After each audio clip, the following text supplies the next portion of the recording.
Hello my dear friends, myself Neha. आणि आज मी तुम्हाला सांगणार आहे, आपल्याला कळतं पण वळत नाही या टॉपिकवर आपण बोलणार आहे. एखाद्या व्यक्तीचं वजन जर वाढलं असेल, त्याला जर कोणी सांगितलं ना की वजन कमी करा, वजन वाढल्यामुळे खूप आजार होतो का, ते म्हणतात मी काय याच्या घरी खायला जातो, मला सारखं सांगतोय वजन कमी करा, वजन कमी करा. पण माय डिअर फ्रेंड्स, तुम्ही कधी आयसीयूच्या बाहेर जे रिलेटिव्ह पेशंटचे बाहेर असतात ते बघितलं का तुम्ही कधी? ते डॉक्टर साहेब जसे केबिनच्या बाहेर येतात तसं त्यांना रिक्वेस्ट करतात, डॉक्टर साहेब माझं घर दार बंगला पैसा सगळं काही घेऊन टाका, आपण त्या पेशंटचा जीव वाचवा.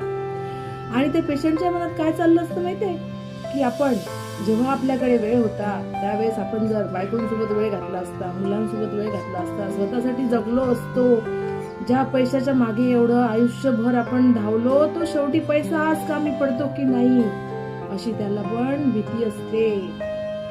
तर माय डिअर फ्रेंड्स, आपल्याकडे उद्या फ्री बॉडी चेकअप कॅम्प ठेवला आहे. ज्यांचं वजन कमी आहे त्यांनाही ते करायलाच पाहिजे, कारण वजन कमी आहे याचा अर्थ असा नाही तुम्ही निरोगी आहे. तुमच्यामध्ये डेफिशियन्सी डिसीज असू शकतात, ज्यांच्यामध्ये एक्सेस होतात, त्यांच्या ओबेसिटीमुळे क्रिएट होणारे डिसीज असतात. तर फ्री चेकअप आहे, त्याला काही पैसे वगैरे नाही आहेत. तर स्वतःचा थोडासा वेळ द्या, स्वतःला वेळ द्या. आणि उद्या दुपारी 2 वाजता आमच्याकडे फ्री हेल्थ चेकअप आहे, तिथे या. व्हिडिओ जास्तीत जास्त शेअर करा, म्हणजे कोणा गरजूपर्यंत ही माहिती पोहोचवा, सेफ्टी प्रिकॉशन म्हणून. आणि स्वतःला वेळ द्या.